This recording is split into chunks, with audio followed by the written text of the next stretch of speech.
नमस्कार दोस्तों, आप सभी का केएल क्लासेस में बहुत-बहुत स्वागत है।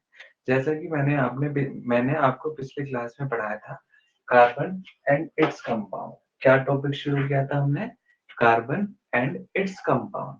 उसके बारे में हम क्या-क्या देख चुके थे? हम उसका एटॉमिक नंबर जान चुके थे, उसके इलेक्ट्रॉनिक कॉन्फ़िगरेशन जान चुके थे कि केएल शेल में कितने इलेक्ट्रॉन्स होते हैं, एल में कितने होते हैं। फिर हमने एक एग्जाम्पल भी लिया था मीथेन का। उम्मीद करता हूँ आप सब उसको जानते होंगे। अब हम आगे देखते हैं कि कैसे हमको इस चैप्टर को आगे बढ़ाना है। अब हम बात करेंगे किसकी? कार्बन की। अब देखिए, कार्बन की प्रॉपर्टी होती है कैटिनेशन प्रॉपर्टी। क्या होती है? Catenation property.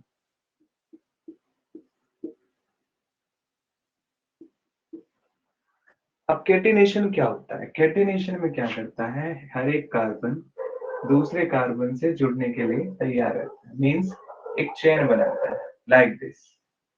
इसी को हम क्या बोलते हैं? Catenation property of carbon. क्या बोलते हैं? Catenation property of carbon. अब जैसा कि आपको पता है, इसके वैलेंस शेल में इलेक्ट्रॉन्स होते हैं 4। कितने होते हैं? 4। तो हर एक कार्बन अपनी अपनी वैलेंसी को पूरे करने के लिए यहाँ पे किसी ना किसी से अटैच होगा, जैसे यहाँ पे। तो यहाँ पे क्या करता है, ये अलग अलग हाइड्रोजन से अटैच हो जाता है। Hydrogen, hydrogen, hydrogen, hydrogen, hydrogen, hydrogen. तो यहाँ पे इस तरीके से ये चेन बनाता चला जाता है। इसी को क्या कहते हैं? इसकी कैटिनेशन प्रॉपर्टी कहते हैं, ठीक है। या दूसरे वाली आती है हमारे पास टेट्रावैलेंसी। कौन सी? टेट्रावैलेंसी।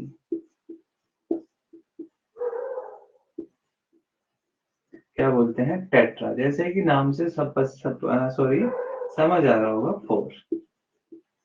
अब कार्बन की एक प्रॉपर्टी होती है कि इसके पास 4 वैलेंस इलेक्ट्रॉन्स होते हैं। मींस ये क्या कर सकता है? 4 अलग अलग ग्रुप से अपनी बॉन्ड्स को कनेक्ट कर सकता है। जैसे मैंने आपको पिछली क्लास में बताया था मीथेन कैसे बनता है। यहाँ पे एक हाइड्रोजन, यहाँ पे एक हाइड्रोजन, और यहाँ पे एक हाइड्रोजन, और यहाँ पे एक हाइड्रोजन। इस तरीके से मीथेन का फॉर्मेशन हो जाता है। उम्मीद करता हूँ यहाँ तक सबको सब चीजें समझ आई होगी। चाहे तो आप स्क्रीनशॉट ले सकते हैं, वरना आपको टीच मिनट पे सारे के सारे रिकॉर्डेड लेक्चर्स मिल जाएंगे। आगे चलते हैं। इसके बाद देखते हैं हम कि ये कोवेलेंट बॉन्ड, आयनिक बॉन्ड क्या होती है। मेनली जो कार्बन हमारा एटम है, जिसके बारे में हम इस चैप्टर में पढ़ रहे हैं, वो कैसे कंपाउंड बनाता है? वो बनाता है कोवेलेंट कंपाउंड। कैसे कंपाउंड? Covalent compound. अब कोवेलेंट कंपाउंड कौन से होते हैं? या कोवेलेंट बॉन्ड। पहले कोवेलेंट बॉन्ड के बारे में ही समझेंगे। कोवेलेंट बॉन्ड क्या होती है? कोवेलेंट बॉन्ड अगर हम एक लाइन में समझे तो it is the sharing of electrons between two atoms. यानी जब भी इलेक्ट्रॉन्स की शेयरिंग होती है तभी हम उसको क्या बोलते हैं? कोवेलेंट बॉन्ड का फॉर्मेशन बोलते हैं। कैसे? जैसे देखिएगा, सपोज मैंने लिया Cl2 मॉलिक्यूल। क्या लिया? Cl2 molecule. ये एक डाई एटॉमिक मॉलिक्यूल है। ये बनता कैसे है ये देखेंगे। अब क्लोरीन की बात करें, क्लोरीन का एटॉमिक नंबर कितना होता है? क्लोरीन का एटॉमिक नंबर होता है 17। यानी अगर उसकी इलेक्ट्रॉनिक कॉन्फ़िगरेशन हम लिखने लगे तो 2 8 7। यानी अगर उसके वैलेंस शेल में इलेक्ट्रॉन्स कितने होते हैं? 7। तो ये वाले 7 हम यहाँ पे देखेंगे। देखिएगा ध्यान से, मैं यहाँ बना देता हूँ। तो ये ही पार्टिसिपेट करते हैं। 2 2 4 2 6 और 1 7। एक क्लोरीन ये हो गया। एक दूसरा यहाँ पे बनाएंगे। एक, दो यहाँ पे, दो यहाँ पे, और दो यहाँ पे। अब ऑक्टेट रूल क्या कहता है कि हर एक एटम को अपना ऑक्टेट कंप्लीट करने, स्टेबल होने का अधिकार है। तो हर एक क्लोरीन क्या करता है? ये वाला क्लोरीन क्या करेगा? इससे शेयरिंग कर लेगा, ठीक है। ये वाला क्या करेगा? इससे शेयरिंग कर लेगा, और दोनों के क्या हो जाएंगे? 8 इलेक्ट्रॉन्स कंप्लीट हो जाएंगे, और फॉर्मेशन हो जाएगी एक बॉन्ड की इनके बीच में, ठीक है। यही बॉन्ड क्या कहलाएगी? ये कहलाएगी कोवेलेंट बॉन्ड। क्या कहलाएगी? Covalent bond. और इसके बाद ही ये बन जाता है Cl2 मॉलिक्यूल। क्या बन जाता है? Cl2 molecule. उम्मीद है यहाँ तक सबको क्लियर होगा। और एग्जांपल देखते हैं। अब कोवेलेंट बॉन्ड भी कई तरह की बनेगी, कहीं पे सिंगल कोवेलेंट बॉन्ड बनेगी, कहीं पे डबल कोवेलेंट बॉन्ड बनेगी और कहीं पे ट्रिपल कोवेलेंट बॉन्ड बनेगी। बारी बारी से देखते हैं। आज हम देखेंगे सिंगल कोवेलेंट बॉन्ड के कुछ एग्जांपल्स और समझेंगे वो कैसे बनती है। देखते हैं ध्यान से। तो हमारी हेडिंग होगी सिंगल कोवेलेंट बॉन्ड। अब जैसे कि मैंने एक एग्जांपल अभी आपको समझाया कि इसमें क्या होता है, सिंगल कोवेलेंट बॉन्ड। हेडिंग होगी हमारी सिंगल कोवेलेंट बॉन्ड। अब इसके लिए एग्जांपल्स हम लोग देखते हैं क्या क्या। जैसा कि मैंने आपको सबसे पहला एग्जांपल बताया था, मीथेन। क्या था? मीथेन, जिसको हम CH4 भी लिख देते हैं। अब इसमें क्या होता है, जैसे यहाँ पे कार्बन, कार्बन के कितने हैं? 4, और इसके चारों तरफ ही 4 हाइड्रोजन, एक इधर, एक इधर, एक इधर और एक इधर।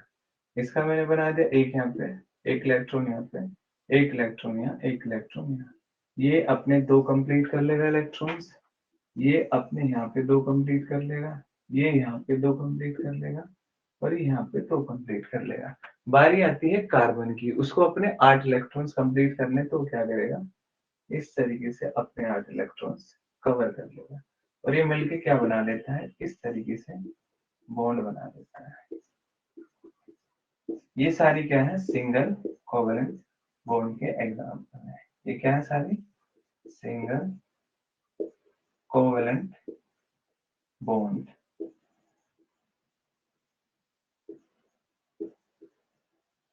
उम्मीद करता हूँ यहाँ तक सबको समझ आया होगा। कोई और एग्जांपल भी हम ले सकते हैं। पहले आप ये देखिए, ये समझ आया? ये समझ आया तो हम आगे चलते हैं। ठीक है, आप चाहें तो इसका स्क्रीनशॉट भी ले सकते हैं। ठीक है, अब देखते हैं कोई और एग्जांपल। जैसे आप लोग भी सजेस्ट कर सकते हैं कोई भी और एग्जांपल। देखिए ध्यान से। अब अलग अलग आते हैं। जैसे अगर हमने सपोज ले लिया इथेन, इथेन। अब इथेन का मतलब क्या है, यानी 2 कार्बन, और इथेन कुछ इस तरीके से बनता है,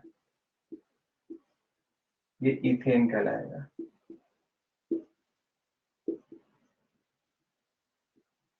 ये इथेन कहलाएगा, 2 कार्बन और 6 हाइड्रोजन। यानी अगर इसका फॉर्मूला लिखे, जनरल फॉर्मूला, तो C2H6, ये इसका जनरल फॉर्मूला होता है। अभी कैसे बनते हैं देखें ध्यान से।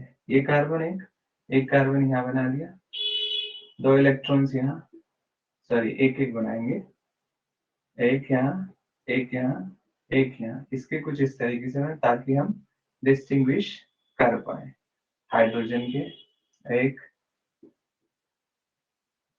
ठीक है, हाइड्रोजन, एक हाइड्रोजन यहाँ, एक हाइड्रोजन यहाँ, एक हाइड्रोजन यहाँ और एक हाइड्रोजन यहाँ। अब देखिए ये कंप्लीट, ये कंप्लीट, ये कंप्लीट, ये कंप्लीट, ये कंप्लीट, ये कंप्लीट। ठीक है, बात आती है इन दोनों कार्बन की। ये कैसे करेंगे देखेंगे ध्यान से।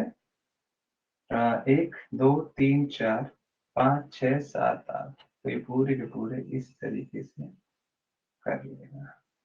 गिनते हैं 1 2 3 4 5 6 7 8। तो इस तरीके से सबका अपना अपना ऑक्टेट कंप्लीट होता है। ये थे हमारे कुछ सिंगल कोवेलेंट बॉन्ड के एग्जांपल्स। अगली वीडियो में हम पढ़ेंगे डबल कोवेलेंट बॉन्ड, फिर ट्रिपल कोवेलेंट बॉन्ड। आज के लिए इतना ही। सभी को उम्मीद करता हूँ अच्छे से समझ आया हो। Thank you very much.